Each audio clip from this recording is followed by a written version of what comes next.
দেড় দশকের বেশি সময় ধরে বাংলাদেশে যে ফ্যাসিবাদ জনগণের কাঁধে চেপে বসেছিল তার প্রধান ও প্রত্যক্ষ পৃষ্ঠপোষক ছিল ভারত। দীর্ঘ সময়ে বাংলাদেশের সকল সেক্টরের মতো সেনাবাহিনীর একটি বড় অংশকে ভারতীয়করণ করা হয়। ঐতিহাসিক ৫ আগস্ট স্বৈরাচার পালিয়ে গেলেও তাদের কেউ কেউ এখনও ইউনূস সরকারকে অসহযোগিতা করছেন বলে অভিযোগ রয়েছে। বৈষম্য বিরোধী ছাত্র আন্দোলনের অন্যতম নেতা এবং বর্তমানে জাতীয় নাগরিক পার্টির মুখ্য সংগঠক হাসনাত আবদুল্লাহ সেনাবাহিনীর ওই অংশের বিরুদ্ধে লড়াই অব্যাহত রাখার ঘোষণা দিয়েছেন।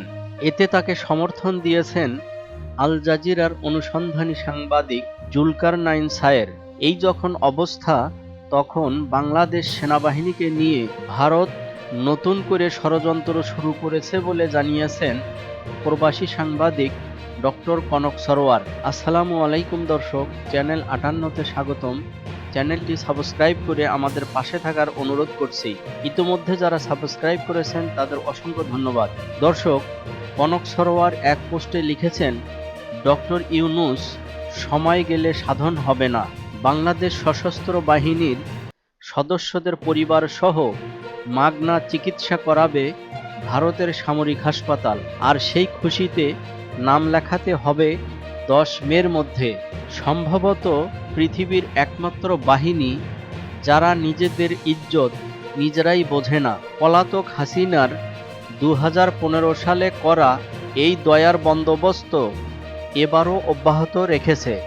গত ১৮ বছরে কিছু মেডেল ঝোলানো পাচাটারা আর কত নিচে নামাবে আমার সেনাবাহিনীকে?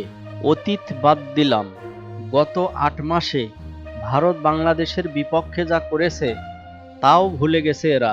বাংলাদেশের সামরিক প্রশিক্ষণের সিলেবাস অনুযায়ী সম্ভাব্য শত্রু রাষ্ট্র ভারতের সামরিক হাসপাতালে কেন সশস্ত্র বাহিনীর সদস্যদের মাগনা চিকিৎসা নিতে হবে? ডক্টর ইউনূস সময় গেলে সাধন হবে না। অপরদিকে কয়েকদিন আগে বাংলাদেশে হাসিনার ফ্যাসিবাদ নিয়ে নতুন একটি অনুসন্ধানী প্রতিবেদন করেছে আল জাজিরা। সেই প্রতিবেদনে সেনাপ্রধানের একটি বক্তব্য রয়েছে, সেটি ফেসবুকে শেয়ার দিয়েছেন জুলকারনাইন সায়ের। সেনাপ্রধান জেনারেল ওয়াকারুজ্জামান তার বক্তব্যে বলেছেন, আমরা বিশ্বাস করি সেনাবাহিনীর রাজনীতিতে জড়িত হওয়া উচিত নয়। সুতরাং আমরা কোনো হস্তক্ষেপ করিনি। এটা আমাদের ইচ্ছা অনিচ্ছা কিংবা উপভোগের বিষয় না। সায়েরের এই পোস্টে হাসনাত আবদুল্লাহ বলেছেন, সায়ের ভাই, এটা ঠিক যে সেনাবাহিনীর রাজনীতিতে হস্তক্ষেপ করা উচিত নয়, কিন্তু দুর্ভাগ্যবশত এর একটি অংশ, বিশেষ করে যারা সরাসরি হাসিনার কাছ থেকে বেনিফিটেড, তারা সেটাই করেছে এবং তারা এখনও বিভিন্নভাবে তা করছে। যাই হোক না কেন, আমি এই বিষয়ে কথা বলতে থাকব।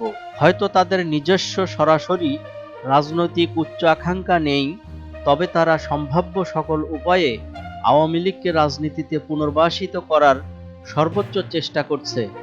আমি আশা করি না যে কেউ আমার সাথে একমত হবে, কিন্তু ইতিহাস খুব শীঘ্রই আমার অবস্থানের পক্ষে কথা বলবে।